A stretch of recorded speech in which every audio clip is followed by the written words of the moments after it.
दाम्पत्य जीवन में मधुरता लाने वाला और संबंधों को अधिक मजबूत बनाने वाला त्यौहार करवा चौथ इस बार 20 अक्टूबर 2024 रविवार को है। इस दिन सुहागिन महिलाएं पति की दीर्घायु के लिए व्रत करती हैं और शाम को चंद्र को अर्घ्य देकर और छलनी से पति का चेहरा देखकर व्रत तोड़ती हैं। वहीं कुंवारी कन्याएं मनुकुल पति की प्राप्ति के लिए इस दिन निर्जला व्रत रखकर तारों को देखकर फिर व्रत खोलती हैं।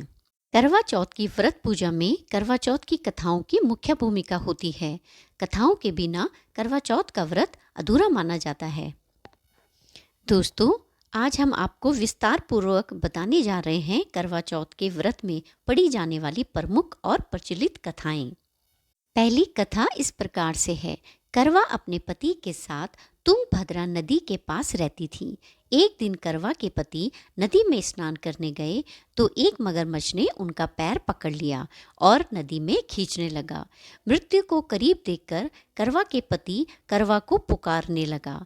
करवा दौड़कर नदी के पास पहुंची और पति को मृत्यु के मुंह से ले जाते मगरमच्छ को देखा। करवा ने तुरंत एक कच्चा धागा लेकर मगरमच्छ को एक पेड़ से बांध दिया।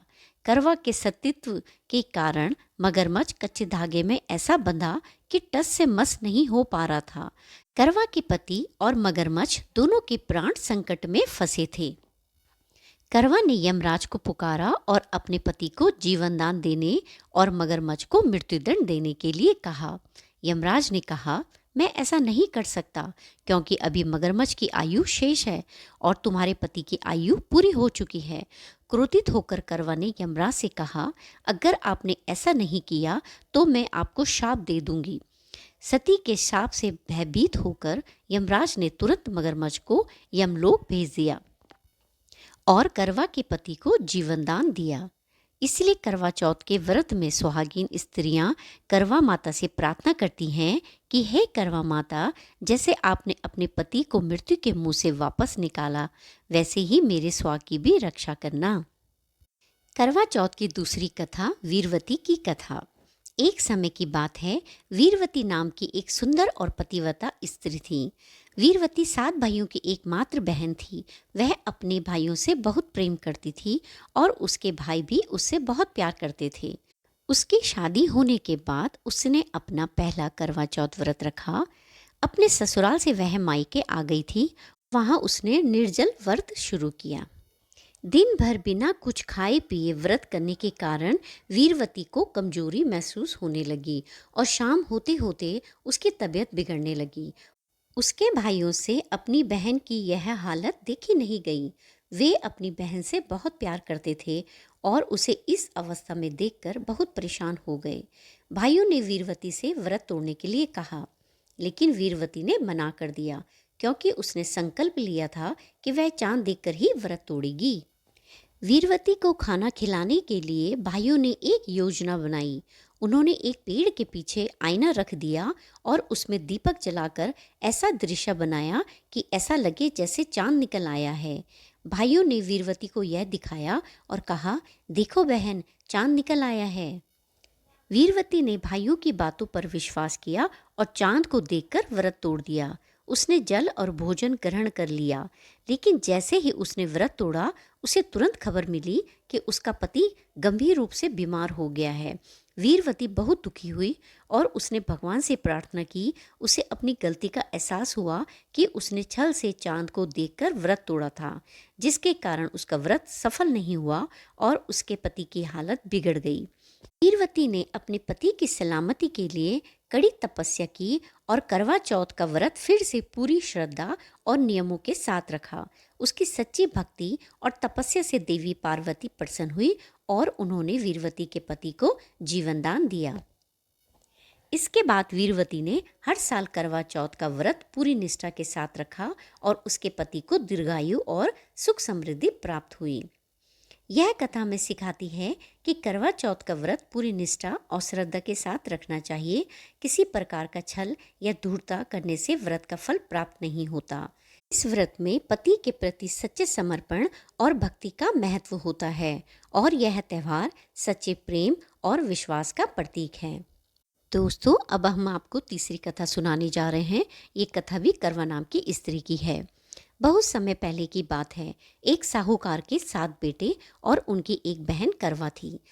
सातों भाई अपनी बहन से बहुत प्यार करते थे, यहाँ तक कि वे पहले उसे खाना खिलाते और बाद में स्वयं खाते थे। एक बार उनकी बहन ससुराल से मायके आई हुई थी। शाम को भाई जब अपना व्यवसाय बंद कर कर घर आए तो देखा उनकी बहन बहुत व्याकुल थी। सभी खाना खाने बैठे और अपनी बहन को भी खाना खाने का आग्रह करने लगे, लेकिन बहन ने बताया कि आज उसका करवा का निर्जल व्रत है और वह खाना सिर्फ चंद्रमा को देखकर, उसे अर्घ्य देकर ही खा सकती है।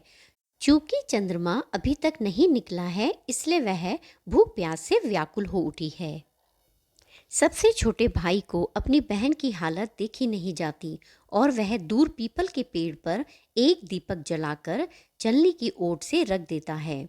दूर से देखने पर वह ऐसा प्रतीत होता है कि जैसे चतुर्थी का चांद उदित हो रहा हो।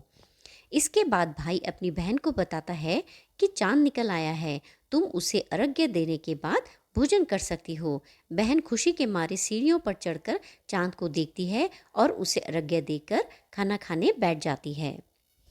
करवा जैसे ही पहला टुकड़ा मुंह में डालती है तो उसे छींक आ जाती है। दूसरा टुकड़ा डालती है तो उसमें बाल निकल आता है और जैसे ही वह तीसरा टुकड़ा मुंह में डालने की कोशिश करती है तो उसके पति की मृत्यु का समाचार उसे मिलता है। वह बौखला जाती है। करवा की भाभी उसे सच्चाई से अवगत कराती है कि उसके साथ ऐसा क्यों हुआ। करवा चौथ का व्रत गलत तरीके से टूटने के कारण देवता उससे नाराज हो गए हैं और उन्होंने ऐसा किया है। सच्चाई जानने के बाद करवा निश्चय करती है कि वह अपने पति का अंतिम संस्कार होने नहीं देगी और अपने सतीत्व से उन्हें पुनर्जीवन दिलाकर रहेगी। वह पूरे 1 साल तक अपने पति के शव के पास बैठी रहती है, उसकी देखभाल करती है। उसके ऊपर आने वाली सुइयानुमा घास को वह एकत्रित करती जाती है। 1 साल बाद फिर करवा चौथ का दिन आता है। उसकी सभी भाभियाँ करवा चौथ का व्रत रखती हैं। जब भाभियाँ उससे आशीर्वाद लेने आती हैं तो वह प्रत्येक भाभी से यम सुई ले लो, प्रिय सुई दे दो, मुझे भी अपने जैसी सुहागिन बना दो, ऐसा आग्रह करती है। लेकिन हर बार भाभी उसे अगली भाभी से आग्रह करने के लिए कहकर चली जाती है। इस प्रकार जब छठे नंबर की भाभी आती है तो करवा उनसे भी यही बात दोहराती है।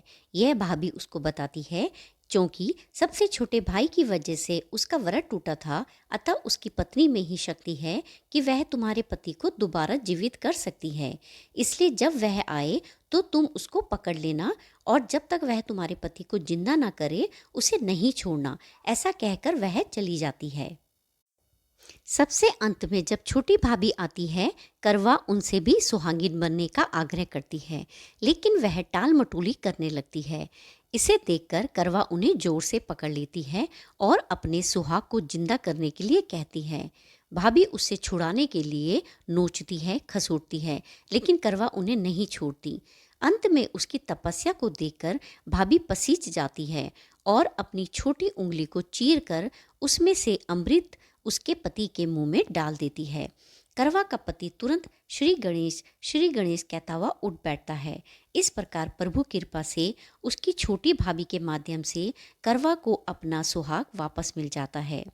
हे श्री गणेश, हे माता गौरी, जिस प्रकार करवा को चीर सुहागन का वरदान आपसे मिला है, वैसा ही सब सुहागिनों को मिले।